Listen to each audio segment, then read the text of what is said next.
जय माता दी।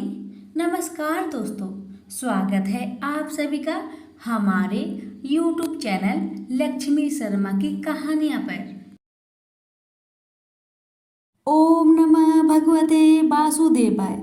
मेरे प्यारे दोस्तों, आज मैं आप सभी को परिवर्तनी एकादशी व्रत से जुड़ी 5 कथा एक साथ सुनाने जा रही हूँ। कहा जाता है कि इन कथाओं को एकादशी व्रत में जरूर सुनना चाहिए। इन कथाओं को एकादशी के व्रत के दौरान सुनने से बहुत लाभ मिलता है। भगवान प्रसन्न होते हैं और सभी मनोकामना पूरी कर देते हैं। तो आइए सुनिए परिवर्तनी एकादशी की व्रत कथा। कथा शुरू करने से पहले मैं आपको परिवर्तनी एकादशी व्रत की महत्व और जानकारी देना चाहती हूँ। परिवर्तनी एकादशी व्रत गणेश उत्सव की अवधि में रखा जाता है। ऐसे में इस दौरान व्यक्ति को भगवान विष्णु और भगवान गणेश की उपासना का सौभाग्य प्राप्त होता है। मान्यता है कि परिवर्तनी एकादशी के दिन उपासक रखने से स्वर्ण दान और वाजपेयी यज्ञ के समान फल प्राप्त होता है। इस विशेष दिन को जल झूलनी एकादशी के नाम से भी जाना जाता है। साथ ही इस दिन वामन देव की पूजा भी की जाती है, जिससे साधक को भय, रोग, दोष इत्यादि से मुक्ति मिल जाती है। परिवर्तनी एकादशी 2023 शुभ मुहूर्त।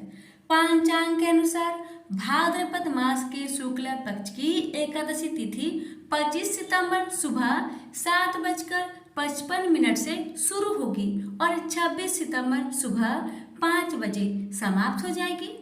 उदया तिथि के अनुसार परिवर्तनी एकादशी व्रत 26 सितंबर 2023 मंगलवार के दिन रखा जाएगा और 27 सितंबर के दिन व्रत का पारण किया जाएगा। अब सुनिए एकादशी व्रत को पूर्ण करने वाली 5 कथा को पूरा अवश्य सुने और दूसरों को भी शेयर करें। प्रेम से बोले लक्ष्मी नारायण की जय। पहली कथा है परिवर्तनी एकादशी व्रत कथा।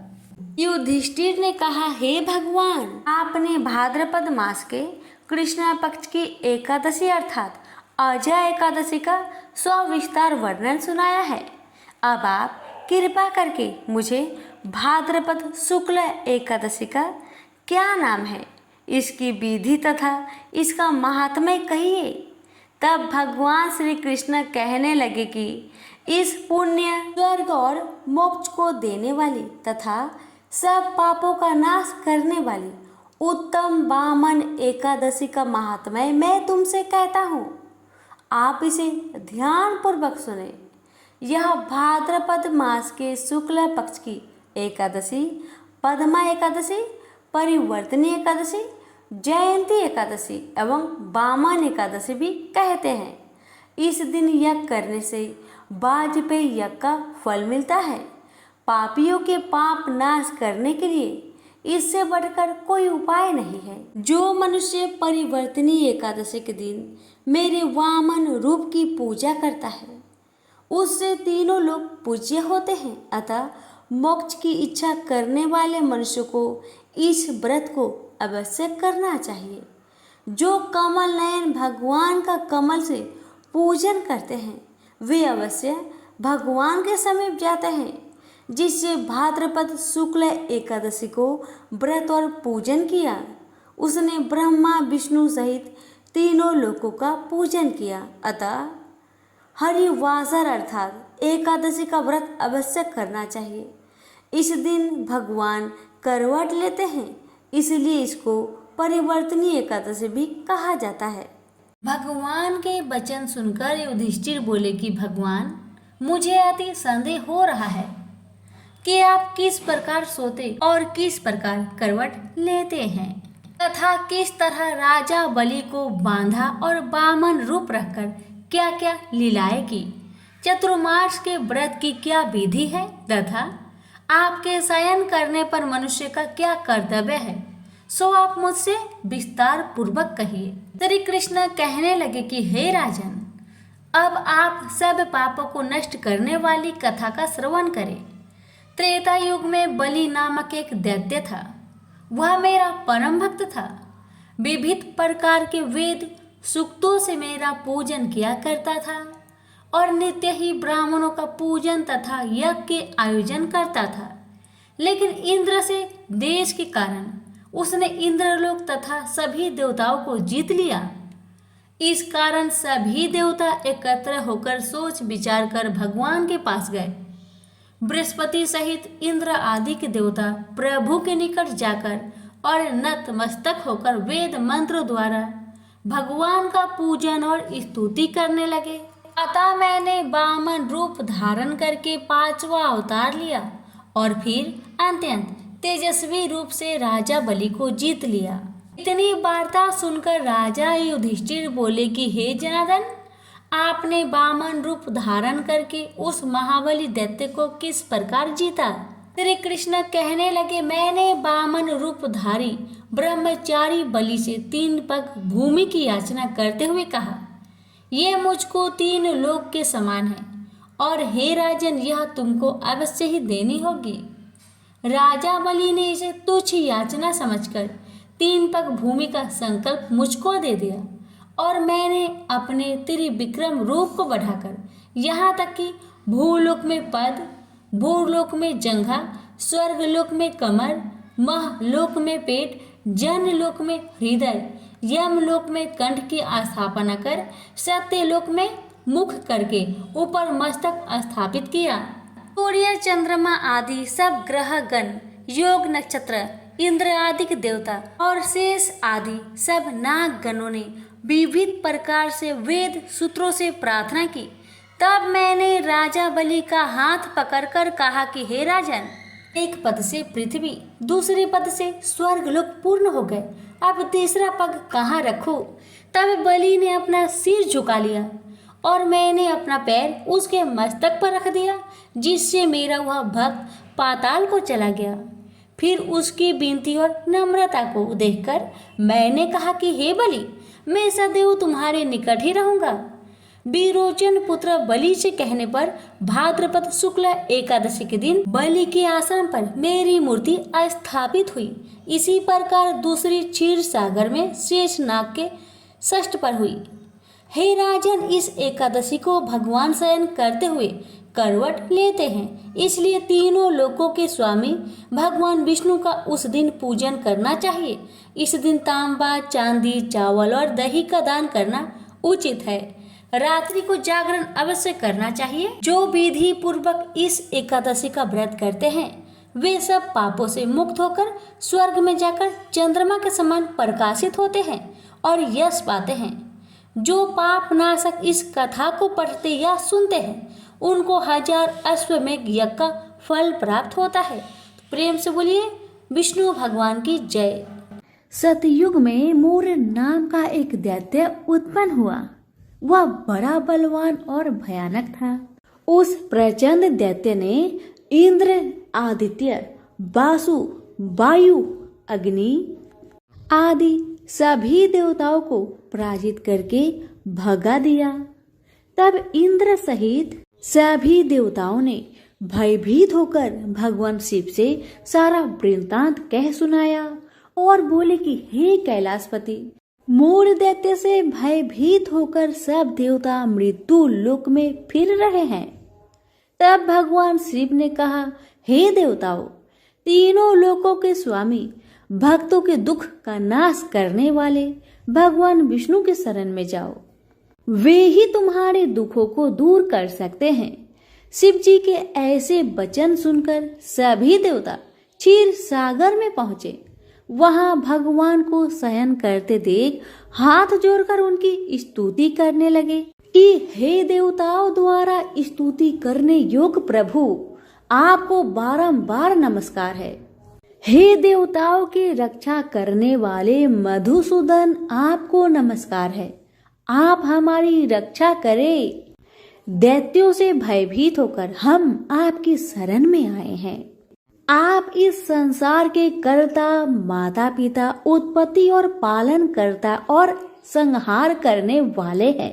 सबको शांति प्रदान करने वाले हैं। आकाश और पाताल भी आप ही है।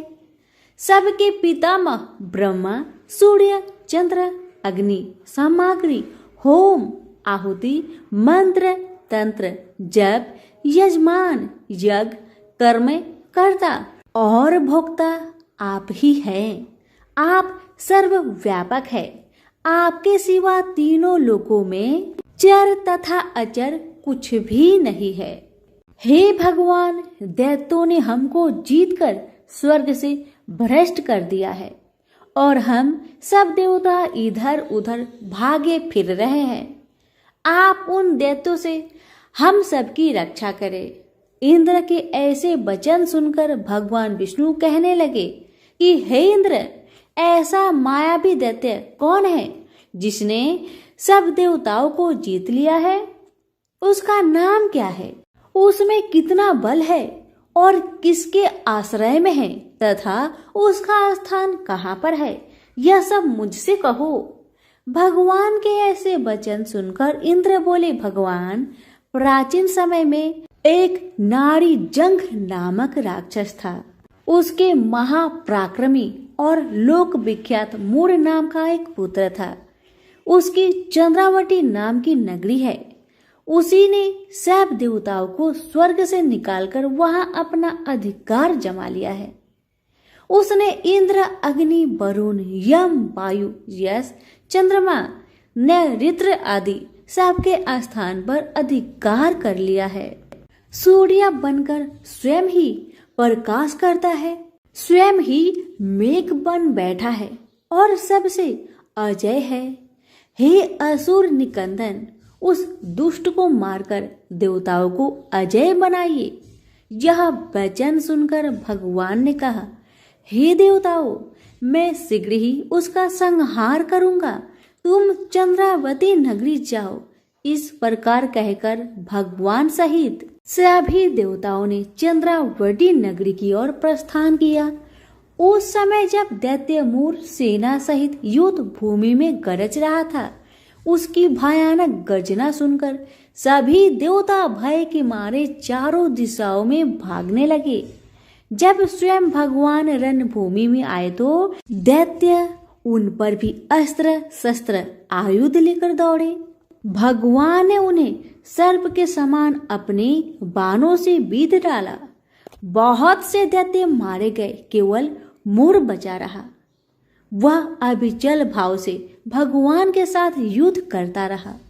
भगवान जो जो भी तीक्ष्ण बाण चलाते, वह उसके लिए पुष्प सिद्ध होता। उसका शरीर छिन्न भिन्न हो गया, किंतु वह लगातार युद्ध करता रहा। दोनों के बीच मल्ल युद्ध भी हुआ। 10,000 वर्ष तक उनका युद्ध चलता रहा, किंतु मूर नहीं हारा। थक कर भगवान बद्रिका आश्रम चले गए। वहां हेमवती नामक सुंदर गुफा थी। उसमें विश्राम करने के लिए भगवान उसके अंदर प्रवेश कर गए। यह गुफा 12 योजन लंबी थी और उसका एक ही द्वार था। विष्णु भगवान वहां योग निद्रा की गोद में सो गए। मूर भी पीछे पीछे वहां तक आ गया और भगवान को सोया देखकर मारने को उद्धत हुआ। तभी भगवान के शरीर से उज्जवल कांतिमयी रूप वाली देवी प्रकट हुई। देवी ने राक्षस मूर को ललकार कर युद्ध किया और उसे तत्काल मौत के घाट उतार दिया। श्री हरि जब योग निद्रा की गोद से उठे तो सब बातों को जानकर उस देवी से कहा कि आपका जन्म एकादशी के दिन हुआ है, अतः आप 11 माता के नाम से पूजी जाएंगी और आपके भक्त वही होंगे जो मेरे भक्त होंगे। और हर एकादशी के दिन जो भी भक्त मेरी पूजा के साथ साथ आपके भी पूजा करेगा और कथा को श्रद्धा पूर्वक श्रवण करेगा, उसके सारे दुख तकलीफ समाप्त हो जाएगी। सभी प्रेम से बोलिए विष्णु भगवान की जय हो, 11 माता की जय हो। तुलसी से जुड़ी एक कथा बहुत प्रचलित है। श्रीमद् देवी भागवत पुराण में इनके अवतरण की दिव्य लीला कथा भी बनाई गई है। एक बार शिव ने अपने तेज को समुद्र में फेंक दिया था। उससे एक महातेजस्वी बालक ने जन्म लिया। यह बालक आगे चलकर जलांधर के नाम से पराक्रमी दैत्य राजा बना। इसकी राजधानी का नाम जालंधर नगरी था। दैत्यराज कालनेमी की कन्या वृंदा का विवाह जालंधर से हुआ। जालंधर महाराक्षस था। अपनी सत्ता के मद में चूर उसने माता लक्ष्मी की पाने की कामना से युद्ध किया, परंतु समुद्र से ही उत्पन्न होने के कारण माता लक्ष्मी ने उसे अपने भाई के रूप में स्वीकार किया। वहां से पराजित होकर वह देवी पार्वती को पाने की लालसा से कैलाश पर्वत पर गया। भगवान देवाधिदेव शिव का ही रूप धरकर माता पार्वती के समीप गया, परंतु मां ने अपने योग बल से उसे तुरंत पहचान लिया तथा वहां से अंतर्ध्यान हो गई। देवी पार्वती ने क्रोध होकर सारा वृत्तांत भगवान विष्णु को सुनाया। जालंधर की पत्नी वृंदा अत्यंत पतिव्रता स्त्री थी। उसी के पतिव्रत धर्म की शक्ति से जालंधर न तो मारा जाता था और न ही पराजित होता था। इसलिए जालंधर का नाश करने के लिए वृंदा के पतिव्रत धर्म को भंग करना बहुत जरूरी था। इसी कारण भगवान विष्णु ऋषि का भेष धारण करके वन में जा पहुंचे, जहां वृंदा अकेली भ्रमण कर रही थी। भगवान के साथ दो मायावी राक्षस भी थे, जिन्हें देखकर वृंदा भयभीत हो गई।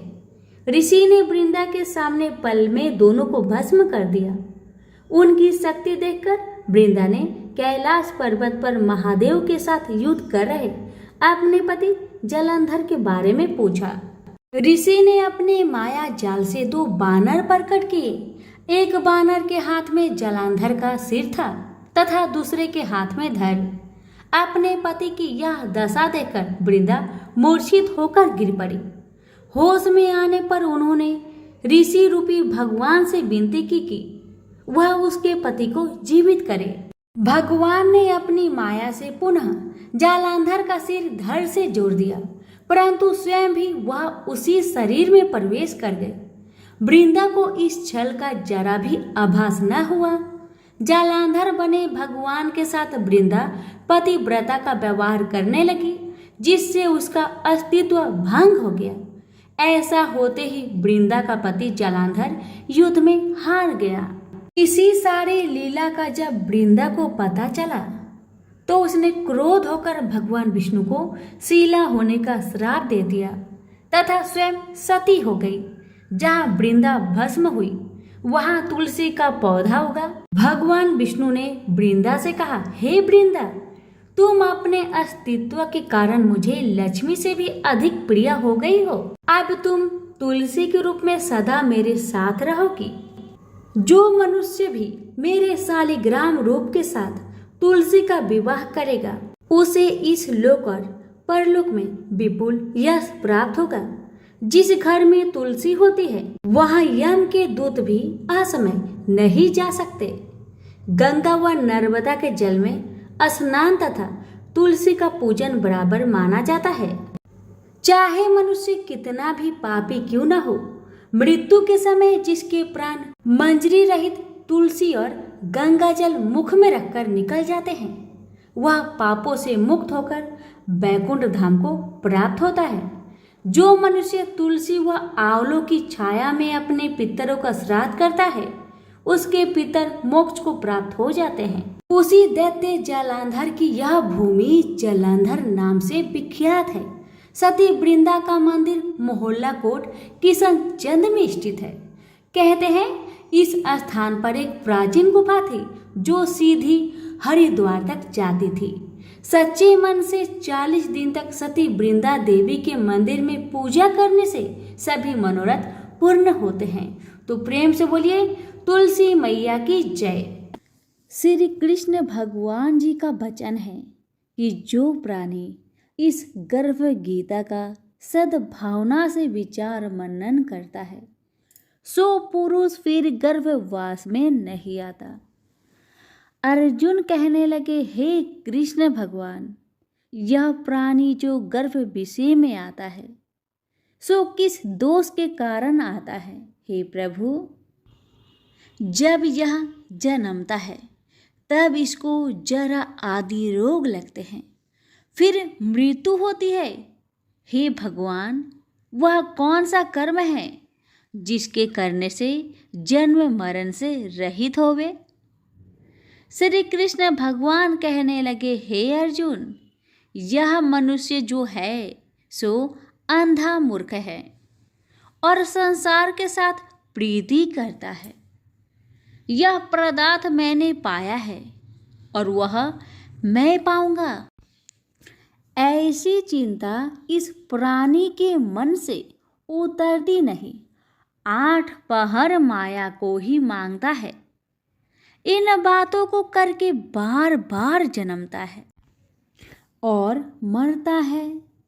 वह गर्भ विषय दुख पाता रहता है। अर्जुन कहने लगे, हे कृष्ण भगवान, यह मन हाथी की न्याय है, तृष्णा इसकी शक्ति है। यह मन तो 5 के बस में है, काम, क्रोध, लोभ, मोह और अहंकार। इन 5 में अहंकार बहुत बली है। ये कौन सा यत्न है जिससे मन बस में होए? वैसा ही मन रूपी हाथी को बस में करने के लिए ज्ञान रूपी अंकुश है। अहंकार करने से यह जीव नरक में पड़ता है।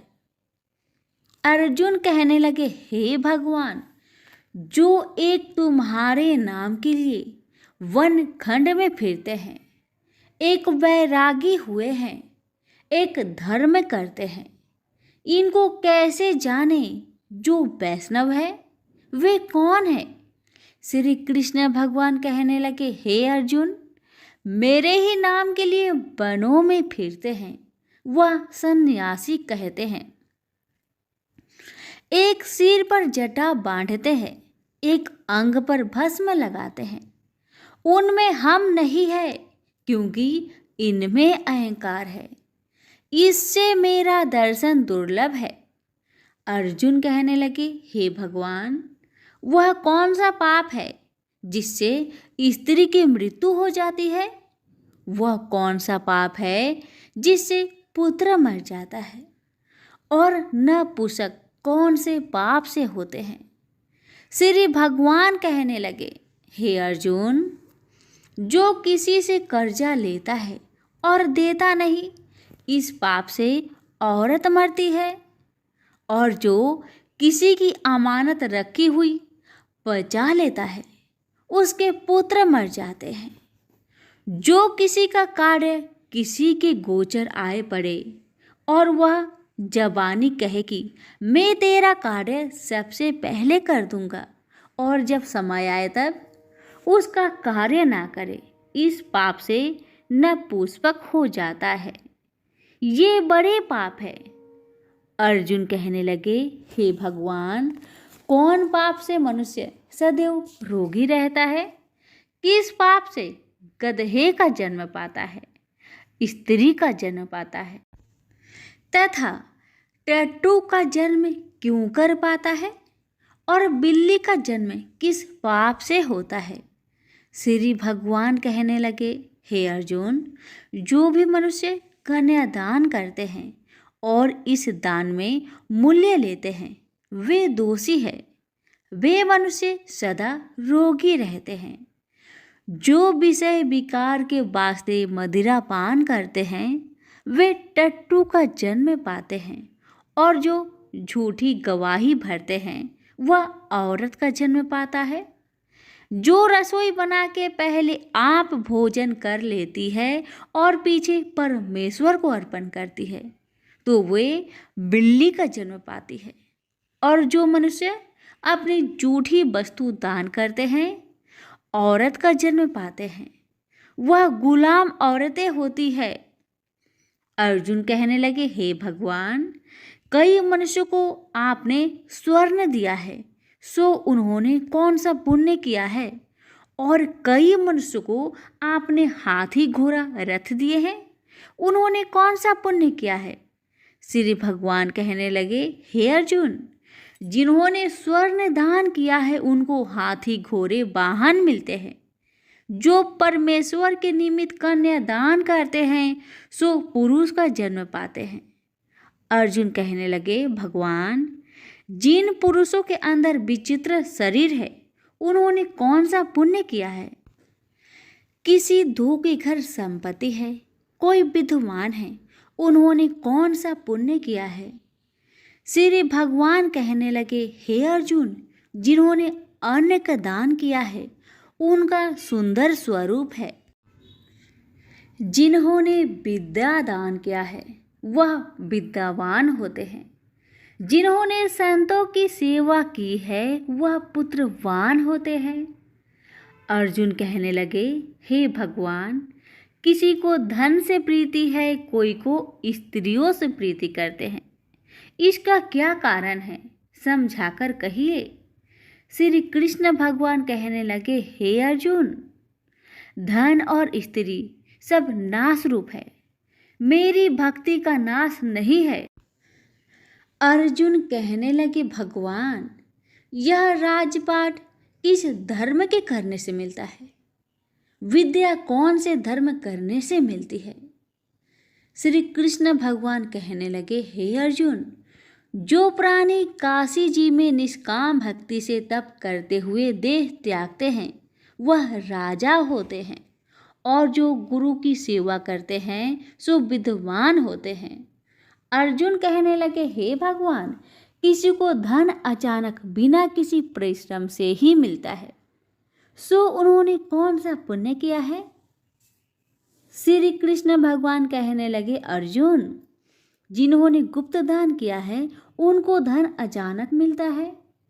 जिसने परमेश्वर निमित्त पराया कार्य संवारा है वह मनुष्य रोग से रहित होते हैं।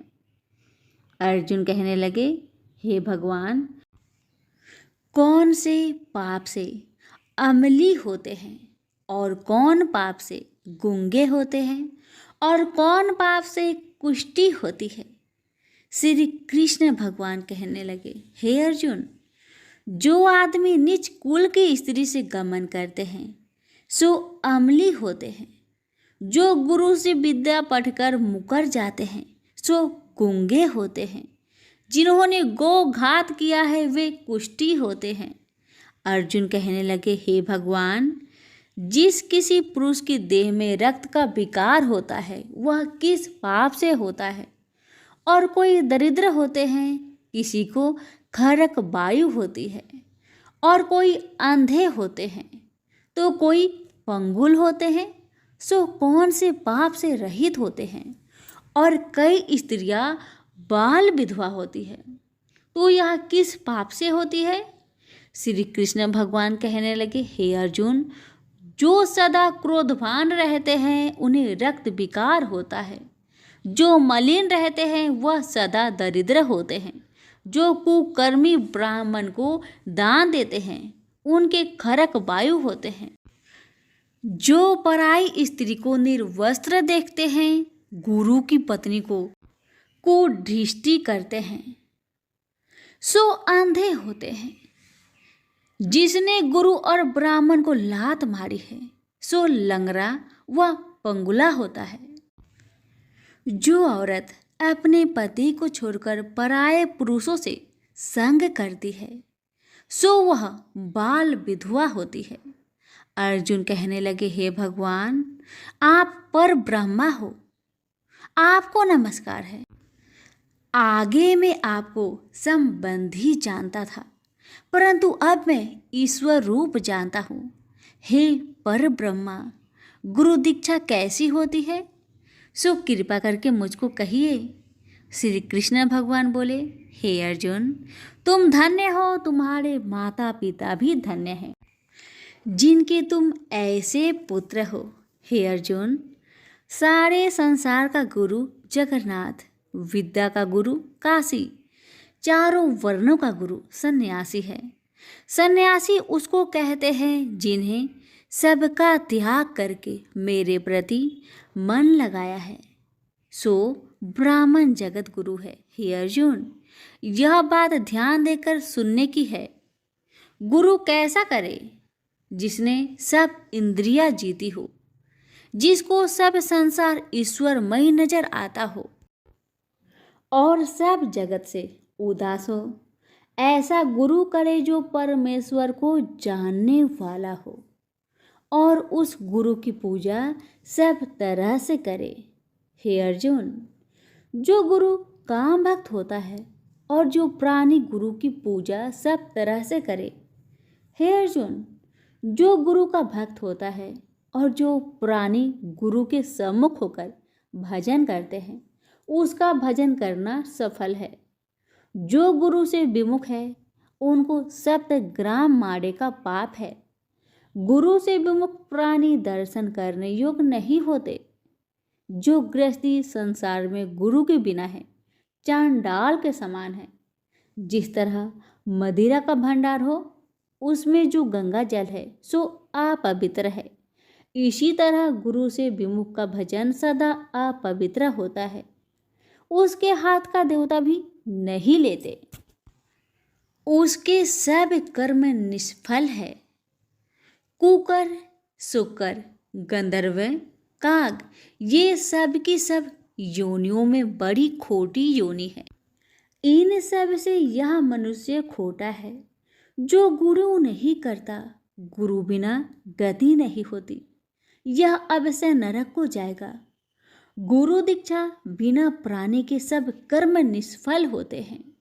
हे अर्जुन, जैसे चारों वर्णों को मेरी भक्ति करना योग्य है, तैसे गुरुधार के गुरु भक्ति करना योग्य है।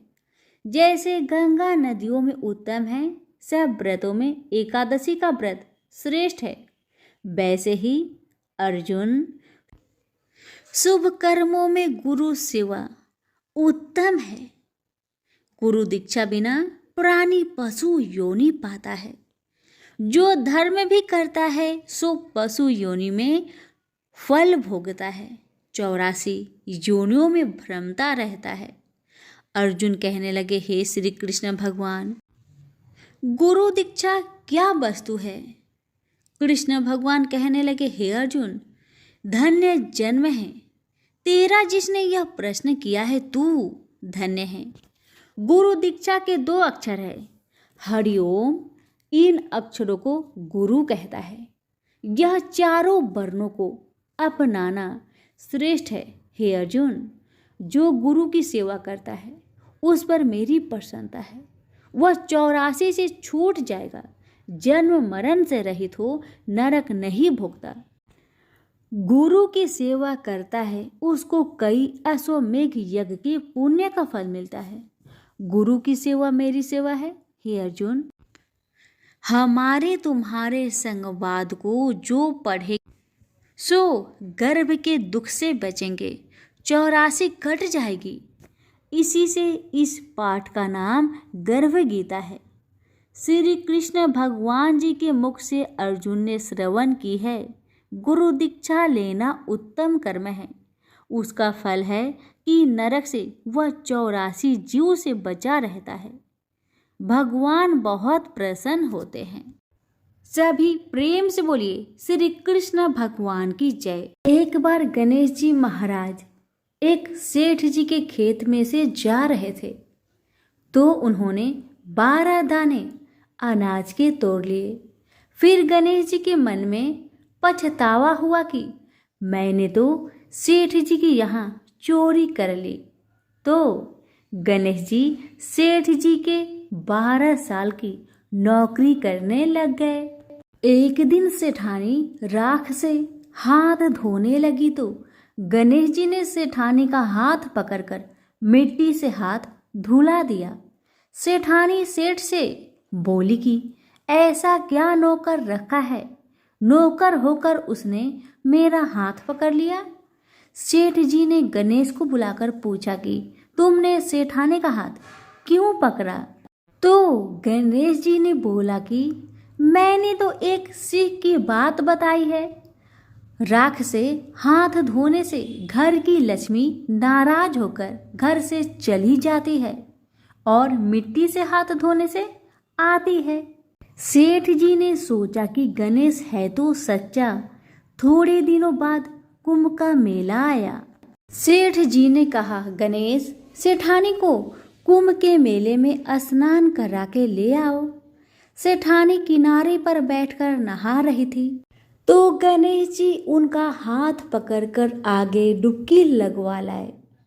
घर आकर सेठानी ने सेठ से कहा कि गणेश ने तो मेरी इज्जत ही नहीं रखी और इतने सारे आदमियों के बीच में मुझे घसीटकर आगे पानी में ले गए।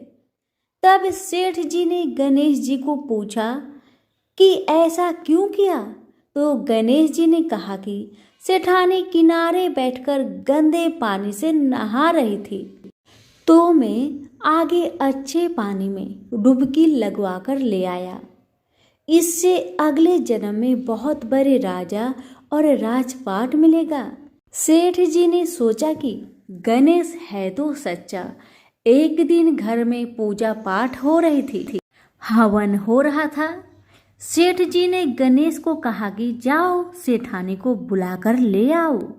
गणेश जी सेठानी को बुलाने गया तो सेठानी काली चुनरी ओढ़कर चलने लगी तो गणेश जी ने काली चुनरी फाड़ दी और कहा कि लाल चुनरी ओढ़ के चलो।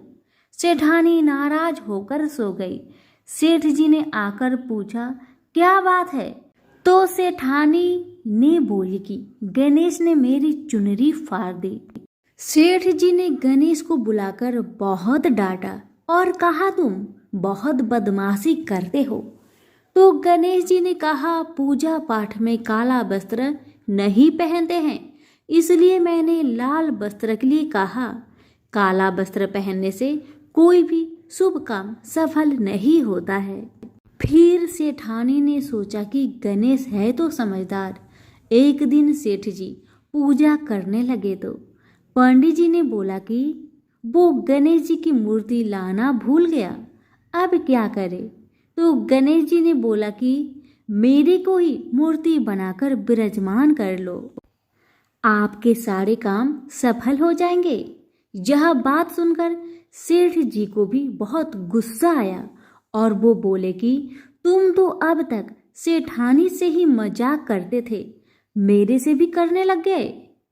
तो गणेश जी ने कहा, मैं मजाक नहीं कर रहा हूँ, मैं सच बात कह रहा हूँ।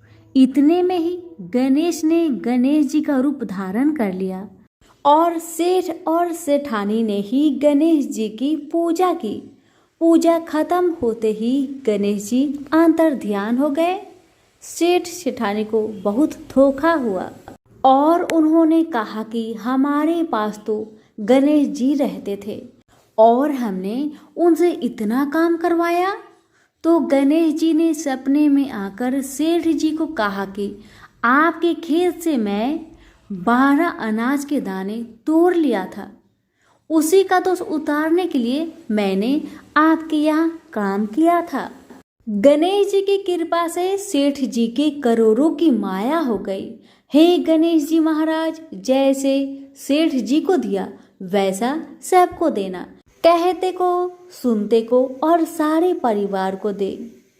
प्रेम से बोलिए जय श्री गणेश। धन्यवाद।